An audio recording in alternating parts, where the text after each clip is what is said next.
আসসালামু আলাইকুম। ঢাকাবাসী যারা রয়েছে আমরা সারাদিন দুর্বিষহ একটা সময় কাটিয়েছি। প্রত্যেকটা মানুষ তার অফিসে যাওয়ার ক্ষেত্রে, তার কলেজে যাওয়ার ক্ষেত্রে অথবা কর্মস্থলে যাওয়ার ক্ষেত্রে অথবা সেখান থেকে ফিরতে প্রচুর সমস্যায় পড়েছেন। গাড়িগুলো বিকল হয়ে গিয়েছে, আপনার গলা সমান পানি হয়েছে অনেকের, হাঁটু সমান পানি হয়েছে। অফিসে যাওয়ার মতো অবস্থা ছিল না, তারপরও যেতে হয়েছে। সো এই সমস্যা আসলে কে তৈরি করেছে মূলত সেটার দিকে যদি নজর দেয়া যায়, অথবা আমি এখন নীতি নির্ধারণী পর্যায়ে যারা রয়েছে তাদেরকে প্রচুর বলছি যে ভাই আপনি কেন এই সমস্যার সমাধান করেননি। হতে পারে সেটা ঢাকা মহানগরীর দিকে যারা প্রশাসক পর্যায়ে রয়েছেন তাদেরকে আমি মানে কাঠগড়ায় দাঁড় করাতেই পারি, অথবা সরকারের নীতি নির্ধারণী পর্যায় থেকেও যারা রয়েছেন তাদেরকে আমি কাঠগড়ায় দাঁড় করাতে পারি। কিন্তু আমরা কি নিজেদেরকে কখনো কাঠগড়ায় দাঁড় করিয়েছি বা কখনো চিন্তা করেছি যে আমি আসলে এই শহরের জন্য কোনো কিছু করছি কিনা, ছোট করে হলেও? ধরেন এমন কোনো কিছু করলেন যেটাতে ভালো কিছু হতে পারে আর না পারে, খারাপ যেন কোনো কিছু না হয়। যদি আপনি চিন্তা করেন কোনো একটা কিছু খাচ্ছেন, খাওয়ার পরে সেটা একটা বোতল হতে পারে। সেই বোতলটা সামহাউ আমরা সবাই কি করি? রাস্তায় ফেলে রেখে আসি।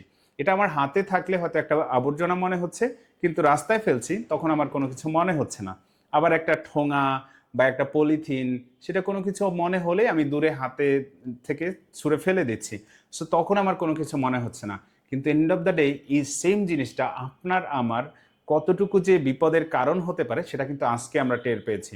অবশ্যই এখানে সরকারের দায় রয়েছে, অবশ্যই এখানে নীতি নির্ধারণী পর্যায়ে যারা রয়েছেন তাদের দায় রয়েছে, এবং যারা জেলা প্রশাসক হিসেবে রয়েছেন তাদের দায়িত্বে অবহেলার কারণে হতেই পারে।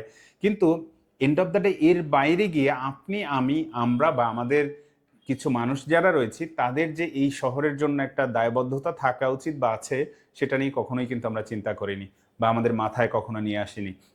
সো আমার আজকে আসলে এই কথাগুলো বলার কারণ এই যে অনেকদিন যাবতই আমি চিন্তা করছিলাম যে রাস্তায় হাঁটতে গেলে আমি হয়তো এখানে আমি দোষ দিতে পারি গভর্নমেন্টকে, যে কেন একটা বিন স্থাপন করছে না যেখানে আমি ময়লাটা ঠিকঠাক ফেলতে পারবো। এখানেও তারা হয়তো ব্যর্থ হয়েছে।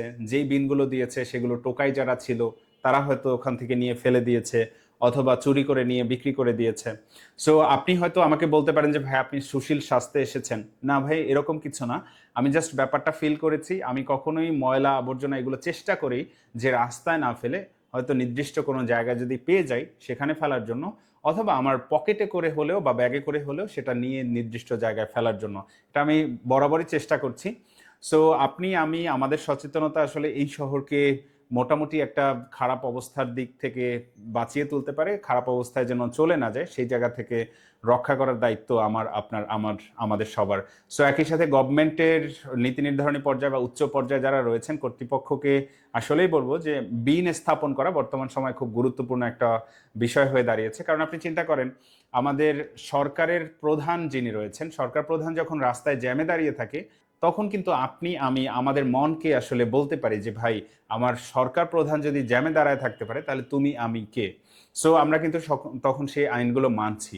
তাহলে এই পরিবর্তনটাও আনা উচিত, যেখানে আমরা আস্তে আস্তে করে এই সরকার এবং অন্যান্য যারা রয়েছেন তাদের সবাইকে নিজের ভাবা শুরু করবো, এবং আস্তে আস্তে করে অবশ্যই আমরা এই জিনিসগুলোতে ইউজ টু হব।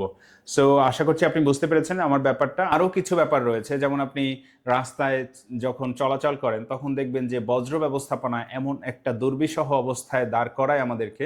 রাস্তায় যদি ময়লার গাড়ি চলে যায় সেখান থেকে কয়েক কিলোমিটার পর্যন্ত গন্ধ পাওয়া যায়, এবং আপনি যখন গাড়ির পেছনে পেছনে আসছেন আপনার বমি আসার মতো অবস্থা হয়ে যায়।